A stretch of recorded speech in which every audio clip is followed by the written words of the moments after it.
ನಿಮ್ಗೆ ಯಾರಿಗೂ ಗೊತ್ತಿಲ್ಲ, ಯಾವುದೋ ಒಂದು ಇಚ್ಛೆಯನ್ನು ಇಟ್ಕೊಂಡು ಬಂದಂಥವ್ರು.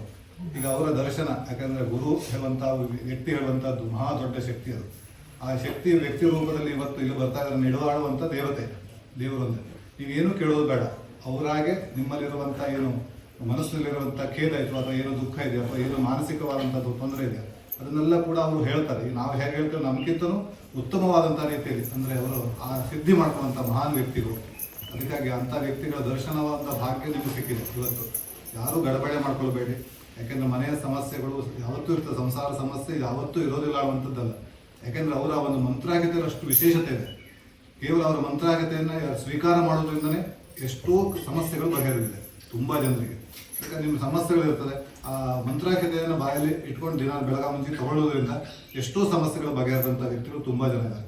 ಅಂಥ ವ್ಯಕ್ತಿಗಳು ಇವತ್ತು ನಮ್ಮ ಕ್ಷೇತ್ರಕ್ಕೆ ಬರ್ತಾ ಇದ್ದಾರೆ. ಅದೆಲ್ಲ ನಿಮ್ಮೆಲ್ಲರ ಸೌಭಾಗ್ಯ ಅಂತ ಭಾವಿಸ್ಬೇಕು ನೀವು. ಯಾಕೆಂದ್ರೆ ನೀವೇನೋ ಒಂದು ಇಚ್ಛೆ ಇಟ್ಕೊಂಡು ಬಂದಿದ್ದೀರಿ, ನಮ್ಮ ಹತ್ರ ಕೇಳಬೇಕು. ನಮಗಿಂತನೂ ಉತ್ತಮವಾದಂತಹ ಸ್ಥಿತಿ ವ್ಯಕ್ತಿಗಳು ಇವತ್ತು ನಮ್ಮ ಕ್ಷೇತ್ರಕ್ಕೆ ಬರ್ತಾ ಇದ್ದಾರೆ.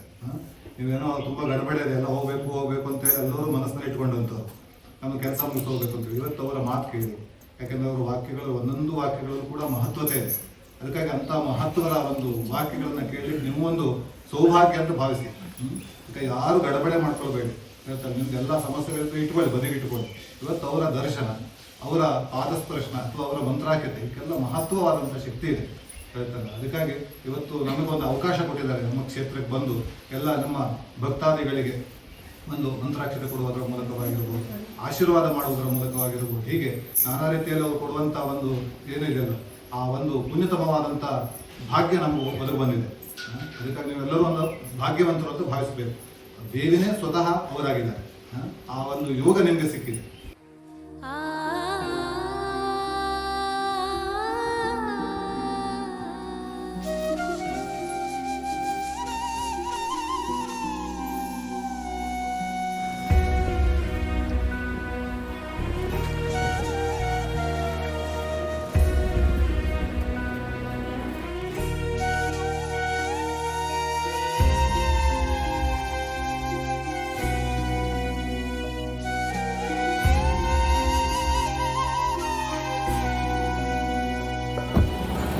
स्वस्ति नो विवेतामिष्टिना भगवत्स्वस्ति देवेतिरनमः भक्तिपूषा असुरा तथा नमस्वस्ति देवादिति सुतेना स्वस्ति वायुप्रभावै स्वस्ति वनस्ते सुमते सरस्वती भगवती वसुते स्वस्त्यः विद्यातो विश्वे देवानाद्यास्ते वैश्वानरोपजलग्नि स्वस्ते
ಕೊರಳೊಳು ರುದ್ರಾಕ್ಷಿ ಪರಿಶೋಭಿಪ ಗುರುದೇವ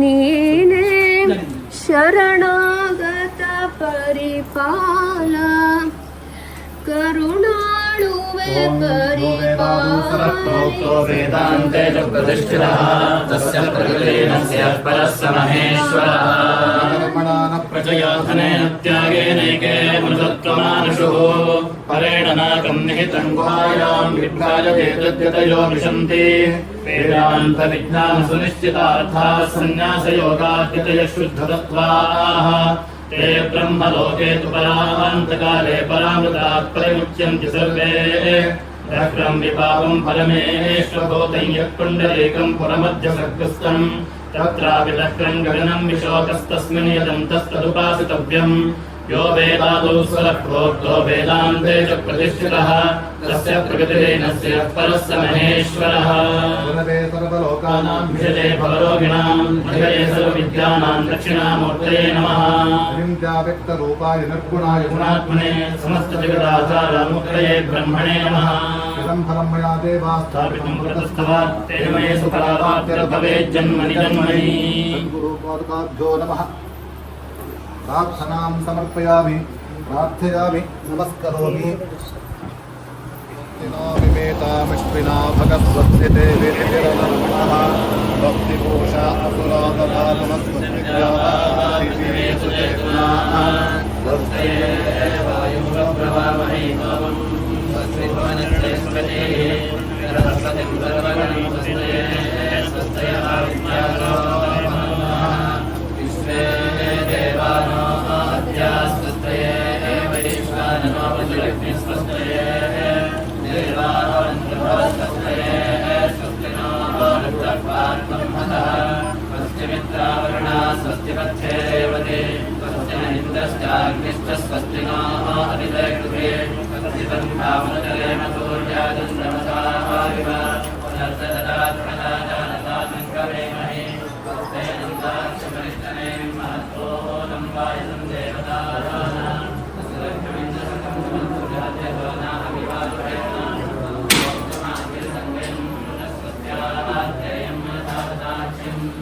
ब्रह्मलोके तु परान्तकाले परामृतात् प्रयुज्यं सर्वे वक्रं विपापं परमेश्वभूतं यत्पुण्डरीकं पुरमध्यसर्गस्थं तत्रापि चक्रं गगनं विशोकस्तस्मिन् यदन्तस्तदुपासितव्यम् यो वेदादौ स्वरप्रोक्तो वेदान्ते च प्रतिष्ठितः तस्य प्रकृतिरेनस्य यः परः स महेश्वरः इदं फलं मया देवा स्थापितं पुरतस्तव तेन मे सुफलावाप्तिर्भवेज्जन्मनि जन्मनि सद्गुरुपादकाभ्यो नमः फलाष्टकं समर्पयामि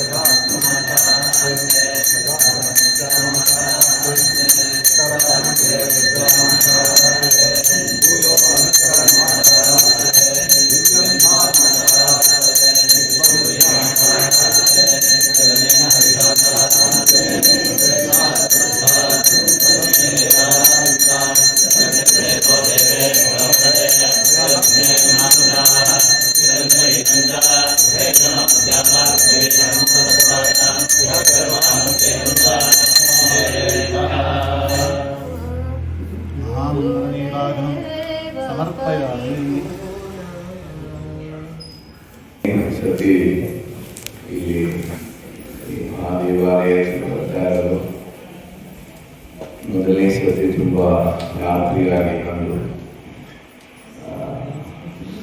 ಅವರು ಹೇಳ್ತಾ ಇದ್ರು ತುಂಬ ಜನಗಳು ಕಾಡ್ತಾ ಇದ್ರು ಇನ್ನೊಮ್ಮೆ ಬರಬೇಕಂತ ಹಾಗೆ ಇವಾಗ ಇಲ್ಲಿ ಇವತ್ತು ಬರಲಾಯಿತು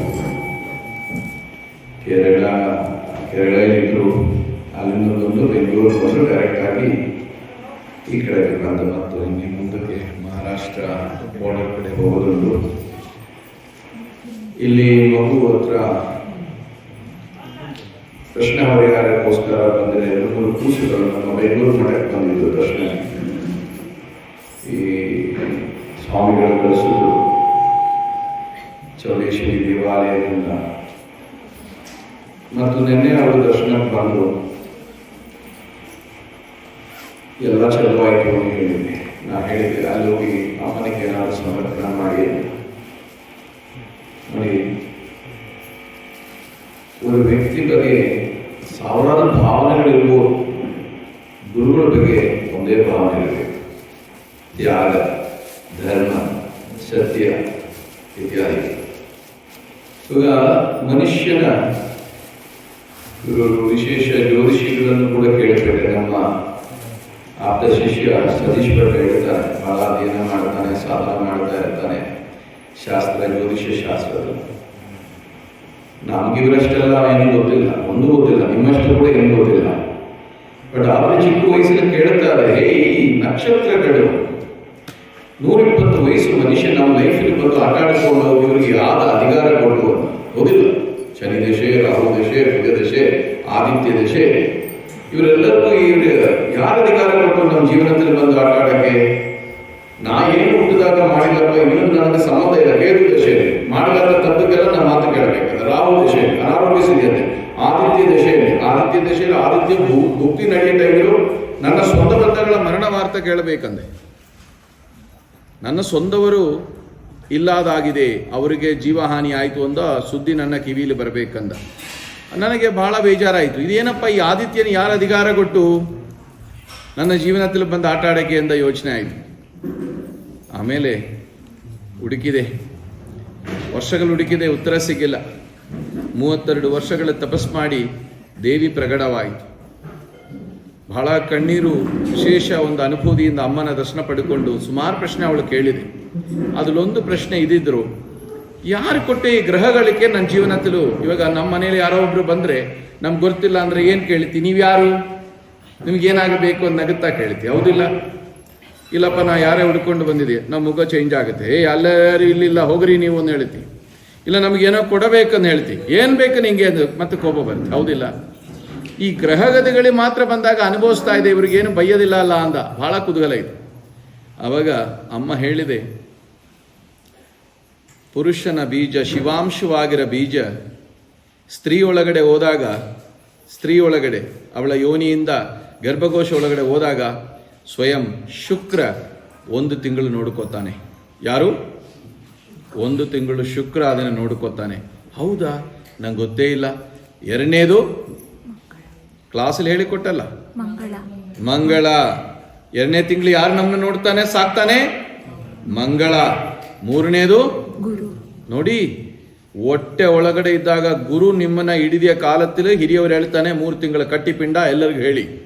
1-2 ತಿಂಗಳು ಯಾರಿಗೂ ಹೇಳೋದಿಲ್ಲ, ಬೇಡ ಬೇಡ ಬೇಡ ಬೇಡ. 3ನೇ ತಿಂಗಳು ಗುರು ನಮ್ಮನ್ನ ಸ್ವೀಕಾರ ಮಾಡಿದ ಮೇಲೆ ಎಲ್ಲರಿಗೂ ಹೇಳ್ಬೋದು, ನಮ್ಮ ಮಗು ಪ್ರೆಗ್ನೆಂಟ್ ಇದೆ. ಎಷ್ಟು ತಿಂಗಳು? 3 ತಿಂಗಳಾಯ್ತು. 1-2 ತಿಂಗಳು ಹೇಳಿಲ್ಲಲ್ಲ ಇವಳು, ಬಿಡು ಹೋಗ್ಲಿ, ಒಳ್ಳೇದಾಗಿ, ಹೌದಿಲ್ಲ? ಸೊ ಗರ್ಭಕೋಶ ಒಳಗಡೆ ಇದ್ದಾಗ ಗುರು ಹಿಡಿದಾಗಲೇ ನಾವೆಲ್ಲರಿಗೂ ಹೇಳ್ಬೋದು. ಅಂದರೆ ಈ ಪ್ರಪಂಚಕ್ಕೆ ಈ ಉಚ್ಚಾವಸ್ಥೆಯಿಲ್ಲ ಮಾನಸಿಕ ಗೊಂದಲ ಒಳಗಡೆ ಬಂದು ಬಿದ್ದರೆ ನಮಗೆ ಗುರು ಇಲ್ಲದವರು ಹೆಜ್ಜೆ ಇಡಕ್ಕಾಗುತ್ತಾ? ಹಾಗೆ 3ನೇ ತಿಂಗಳು ಗುರು, 4ನೇ ತಿಂಗಳು ಶನಿ, 5ನೇ ತಿಂಗಳು ರಾಹು, 6ನೇ ತಿಂಗಳು ಕೇತು, 7ನೇ ತಿಂಗಳು ಬುಧನ್, 8ನೇ ತಿಂಗಳು ಚಂದ್ರ, 9ನೇ ತಿಂಗಳು ಸೂರ್ಯನ ಸಮಯ ಆದಿತ್ಯ. ಅವನು ನಮ್ಮನ್ನ ನೋಡಿ ನಿಲ್ಲ ಸಮಯ ಆಚೆ ಬರೋದು ಲಗ್ನಂ. ಇದೇ ಥರ ನಮ್ಮ ಮನುಷ್ಯ ಆಯುಸ್ಸು ಈ ಪಿಂಡಾಂಡಕ್ಕೆ ಸೂಕ್ಷ್ಮದಿಂದ ಸ್ಥೂಲಕ್ಕೆ ಶುರುವಾಗುತ್ತೆ. ಅರ್ಥವಾಯ್ದ? ಹಾಗೆ ತಾಯಿ ಹೇಳಿಕೊಟ್ರು, ಯಾವ್ದು ಗ್ರಹಗಳು ಎಲ್ಲೆಲ್ಲಿ ನಿಂದಾಗ ಶತ್ರು ಮಿತ್ರ ಇತ್ಯಾದಿಗಳು ಉಂಟಾಗುತ್ತೆ. ಅದನಂತರ ಯಾವುದು ಈ ಕಾಲಹೋರ ಅಂತ ಹೇಳ್ತಿ. ಈ ಕಾಲಹೋರ ಎಷ್ಟು ವಿಶೇಷವೆಂದರೆ, ಒಂದು ಮನುಷ್ಯ ಬೆಳಗ್ಗೆ ಸೂರ್ಯೋದಯ ಅನಂತರ ಮೊದಲನೇ ಕಾಲಹೋರ ಆಗ ಸಮೇತಲು ಭಾನುವಾರ ಬಲದ ಮೂಕಿನ ಶ್ವಾಸ ಜಾಸ್ತಿ ಒಳಗಡೆ ಹೋಗುತ್ತೆ, ಮಂಗಳವಾರ ಮತ್ತು ಅದೇ ಬಲದ ಮೂಕಿನ ಹೋಗುತ್ತೆ, ಶನಿವಾರನು. ಅದನಂತರ ಸೋಮವಾರ, ಬುಧವಾರ, ಗುರುವಾರ, ಶುಕ್ರವಾರ ಎಡದ ಮೂಗಿಂದ. ಈ ಮೂಗಿಂದ ಆಚೆಯ ವ್ಯತ್ಯಾಸವಾಗ ಪ್ರಾಣನ್ ನೋಡಿ ಮಹಾ ತಪಸ್ವಿಗಳು ತನ್ನ ಜೀವನದಲ್ಲೂ ತನ್ನ ನೋಡಕ್ಕೂ ಬರೋವರೆಗೂ ಆಗ ವಿಷಯಗಳನ್ನ ವಿಷಯಗಳನ್ನ ಪ್ರಿಡಿಕ್ಟ್ ಮಾಡ್ತಾ ಇದೆ. ಪ್ರಿಡಿಕ್ಟ್ ಮಾಡೋದಕ್ಕೆ ಕನ್ನಡ ಪದ ಏನು? ಭವಿಷ್ಯ ಹೇಳೋದು ಅಂತ ಹೇಳ್ಬೋದು. ಹೌದಾ? ನಿಮ್ಗೊಂದು ಬೆತ್ತರ, ನನಗೆ ಕನ್ನಡ ಇಂಗ್ಲೀಷ್ ಬರುತ್ತೆ. ನಾವು ಕೇರಳದಿಂದ ಬಂದರು.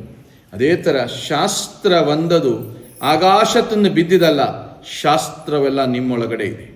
ಪಂಚೋಪಚಾರ ಪೂಜೆ, ಷೋಡಶೋಪಚಾರ ಪೂಜೆ, ಆಚಾರ ವಿಚಾರ ತರ್ಪಣ ಎಲ್ಲವೂ ಈ ಬ್ರಹ್ಮಾಂಡ ಸ್ವರೂಪವಾಗಿರೋ ನಿಮ್ಮೊಳಗಡೆ. ನೋಡಿರಿ, ಒಂದು 5 ಜನ 5 ಪಾತ್ರೆಯಲ್ಲೂ ವಿಶೇಷ ಗಂಗಾ ತೀರ್ಥ ಹಾಕಿಟ್ಟಿದ್ದೀನಿ. 5 ಜನ ಬಾವಿ ನೀರು ಹಾಕಿದ್ದೀನಿ. 5 ಜನ 5 ಪಾತ್ರೆಯಲ್ಲಿ ಮೋರಿ ನೀರು ಹಾಕಿದ್ದೀನಿ. ಅದಿಲ್ಲಿ ಎಲ್ಲ ಪಾತ್ರೆಯ ನೀರಲ್ಲೂ ಸೂರ್ಯನ ಪ್ರತಿಬಿಂಬ ಆಗುತ್ತೆ. ಇದು ಕೊಚ್ಚ ನೀರನ್ನು ಅನ್ಕಟ್ಟು ಸೂರ್ಯನ ಕಳಂಕವಾಗುತ್ತಾ? ನಿಮ್ಮ ಆತ್ಮನಕ್ಕೆ ಯಾವತ್ತು ಕಳಂಕವಿಲ್ಲ. ನಿಮಗೆಲ್ಲರಿಗೂ ಸಮಸ್ಯೆ ಇದೆ. ಏನಕ್ಕೆ ಈ ಸಮಸ್ಯೆ? ಇದಕ್ಕೆ ಕಾರಣ ಮೇಲಿನ ಗ್ರಹ ಅಲ್ಲ. ಅತಿ ಶೀಘ್ರವಾಗಿರೋದು 27 ದಿವಸದಿಂದ ಚಂದ್ರ. 27 ದಿವಸದಿಂದ ಚಂದ್ರ ನಮ್ಮ ಒಂದು ಸತಿ ಭೂಮಿ ಸುತ್ತಿ ಬರುತ್ತೆ. ಅದೇ ಜಾಸ್ತಿ ಸಮಯ ತಗೊಳ್ಳೋದು ಶನಿ, 30 ವರ್ಷ. ಈ ಬ್ರಹ್ಮಾಂಡದಲ್ಲಿ ನಡೆಯುವ ಒಂದೊಂದು ನಮ್ಮ ಜೀವನದಲ್ಲಿ ನಡೆಯುತ್ತೆ. ನೀವು ಏನಕ್ಕೆ ಭಯಪಡಬೇಕು? ಅವಸ್ಥೆಗಳೇನಕ್ಕೆ ಭಯಪಡಬೇಕು? ಜ್ವರ ಬಂದಾಗ ಯಾರಾದ್ರೂ ಅಯ್ಯೋ ನಾ ಸತ್ತೋಯ್ದೆ ಹೇಳ್ಕೊಂಡಿದ್ರೆ ಅವನೇ ಎಬ್ಸಕ್ ಸಾಧ್ಯವೇ ಇಲ್ಲ. ಜ್ವರ, ಕೋಲ್ಡು, ಕೆಮ್ಮು, ಬಿದ್ದು ಪೆಟ್ಟಾಗಿದೆ, ಎಲ್ಲ ಸರಿ ಹೋಗುತ್ತೆ. ಸಮಾನ ಇದೇ ತರ ಮಹಾ ದೇವಾಲಯಗಳು ಸರಿಯಾಗಿ ದಾರಿ ತೋರಿಸೋದು. ಹಣದ ಮೇಲೆ ಆಸೆ ಇಲ್ಲದೆ ಸರಿಯಾಗಿ ದಾರಿ ತೋರಿಸ ಜ್ಯೋತಿಷ್ಯ ವಿದ್ಯೆ ಕಲಿತವರಿಗೆ ನಮ್ಮ ಪ್ರಕಾರ ಅವರು ಜ್ಯೋತಿಷ್ಯ ರತ್ನಗಳು. ರತ್ನಗಾಯಿತು ಆ ಕಲ್ಲು ತರ ಶಿಲೆ ತರ ಇರ ಅದರ ಒಂದು ವಿಶೇಷವಾದ ಮೂಮೆಂಟ್ ಅಂತಂದ್ರೆ ಪ್ರಯಾಣ ದಿನ ಅರ್ಥ ಮಾಡಿಕೊಂಡು ತಿಳ್ಕೊಂಡು ಮಾನವನಿಗೆ ಮಾನಸಿಕ ಗೊಂದಲಗಳಿಂದ ಸಮಯ ದಿನ ಸರಿಯಾಗಿ ದಾರಿ ತೋರಿಸೋನು. ಅದಕ್ಕೆ ಅವನು ಜ್ಯೋತಿಷ್ಯ ರತ್ನವಾದ ಓಲಿಯ ಒಂದು ವಿಶೇಷ ರತ್ನ. ಅರ್ಥವಾಯಿತ? ಭಯ ಯಾವುದಕ್ಕೂ ಪರಿಹಾರ ಅಲ್ಲ.